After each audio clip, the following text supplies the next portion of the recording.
Olá, graça e paz. Aqui quem vos fala é seu amigo, seu irmão, Evangelista Adão.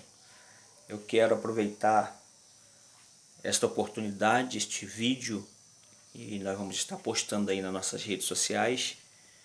E eu quero dar aqui algumas dicas para você que está começando o ramo da pregação, você que está galgando aí esta dádiva de Deus, esta oportunidade de estar transmitindo a palavra do Eterno. E é bem verdade que todo iniciante ele passa por algumas dificuldades. Isso é natural. Às vezes nós temos a vontade, o desejo, a inclinação de estar assumindo um púlpito, uma tribuna e fazer uso da palavra de Deus.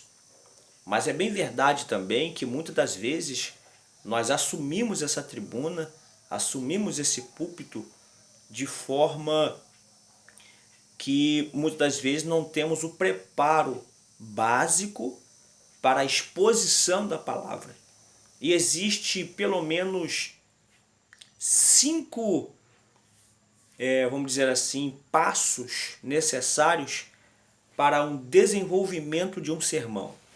Existem 5 passos, existem inúmeros, né?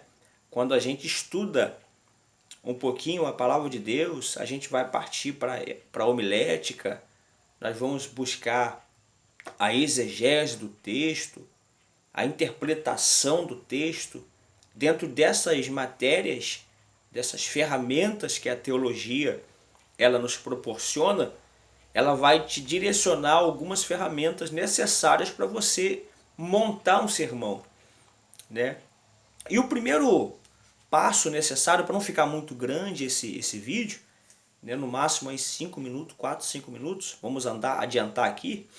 O primeiro passo necessário para você montar um sermão, você pregador, você que está começando aí esta trajetória, você precisa ter uma vida de oração. A oração é a ponte que liga o pregador ao dono da palavra revelada ao seu coração, a saber, o próprio Deus. Então você precisa ter uma vida regada de oração, você precisa se gastar na oração, orar sem reserva, sem ter pressa de sair da oração. Jesus mesmo já ensinou acerca disso, né?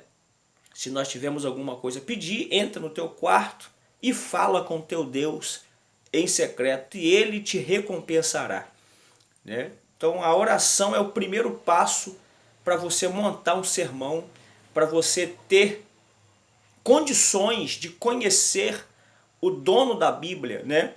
Eu costumo dizer que se você não fala com o autor da Bíblia, é muito difícil da Bíblia falar com você, né? Porque a palavra de Deus é a própria boca de Deus, é a vontade de Deus.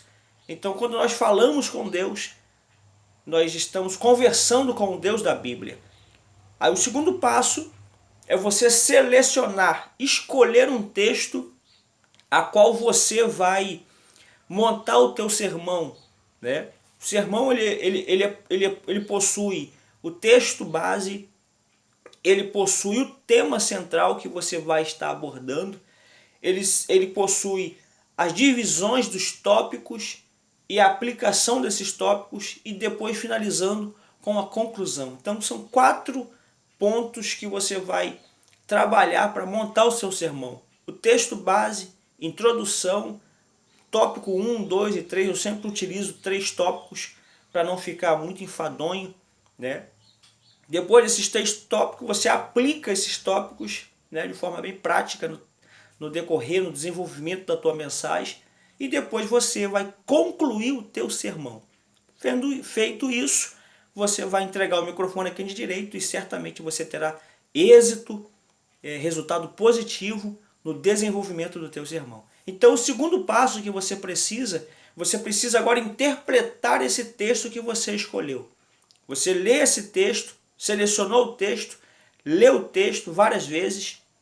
Eu costumo ler 4, 5 vezes o texto ao qual eu vou ministrar. Por exemplo, eu estou para pregar em Barra Mansa, né, próximo à minha cidade natal, nasci em Volta Redonda, e eu separei um texto para pregar e estou lendo esse texto já há mais ou menos uma semana, né? Já li ele inúmeras vezes. E quanto mais você lê, mais familiarizado você vai ficar com esse texto.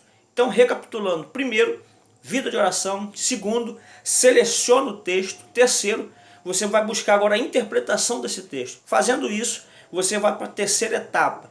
Você vai extrair as verdades e os princípios destacados desse texto, né? Você vai pegar as palavras-chave que esse texto tem, logo, essas verdades elas vão te dar base para você começar a extrair as verdades que o texto está dizendo. Quando você pega o capítulo 4 de João, você vai extrair algumas verdades desse texto, fazendo uma leitura dele. Primeira verdade que o texto me mostra acerca da mulher samaritana, com o diálogo que se abre entre Jesus e ela, a primeira verdade que eu aprendo é que Deus não me dá direito de julgar as obras das pessoas, né? Jesus conversa cerca de 40, 42 minutos com aquela mulher e não julga a sua obra, né? As suas obras, suas atitudes. Ela se revela para ele. Então é a segunda verdade que eu aprendo no texto. Ela deu a sua intimidade a Jesus. Essa é a segunda verdade que o texto nos mostra, né? Dentro desse diálogo. Então, o quarto passo, você precisa contextualizar essas verdades principais que você extraiu desse texto.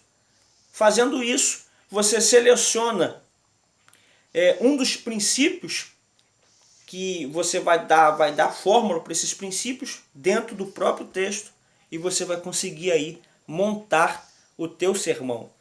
Então essa é a base, vamos dizer assim, mais simples que a gente tem para montar um sermão. Oração, você vai escolher o texto, você vai interpretar o texto, depois você vai extrair as verdades e os princípios desse texto, você vai depois contextualizar estas verdades. Essa contextualização, você contextualizar nada mais é você trazer para a nossa atualidade. Ou seja, você vai trazer algo que foi escrito há mais de 2000 anos atrás e contextualizar para a nossa vida, uma situação que você esteja vivendo, que isso é bem simples, né? Por exemplo, João capítulo 4, você vê uma contextualização desse texto em muitas vidas que vivem uma vida errônea, que vivem uma vida de pecado. Você está contextualizando uma palavra, o texto, com uma situação que acontece no cotidiano de muitas pessoas. Isso é contextualizar, né? Depois que você fez isso, você vai selecionar ali os princípios para poder dar a ideia central da sua pregação. E aí você finaliza fazendo a conclusão da sua mensagem. Tá aí 5 passos para você montar um sermão. Recapitulando esses 5 passos: oração, escolhe o texto, medita sobre o texto, interpreta esse texto dentro do seu contexto, né? Tem uma regrazinha de contexto imediato, que às vezes está bem próximo a você ali, para os capítulos anteriores, ou o capítulo depois, ou versos que antecedem, ou versos que é logo após o texto que você escolheu. E tem também o chamado texto remoto, que às vezes você lê um texto e você vai achar outra referência desse mesmo texto em outros livros, no Antigo Testamento, no Novo Testamento. Então a gente tem essas regras aí para você conseguir fazer essa interpretação desse texto, obedecendo o seu contexto para não entrar no quesito que se chama cometer uma heresia, né? Então é isso aí que a gente tem que estar atento para conseguir desenvolver uma boa mensagem, um bom sermão com introdução, tema-chave, né? E introdução, tópicos e aplicação e conclusão. Fica aí essa dica para você. Shalom, fica na paz.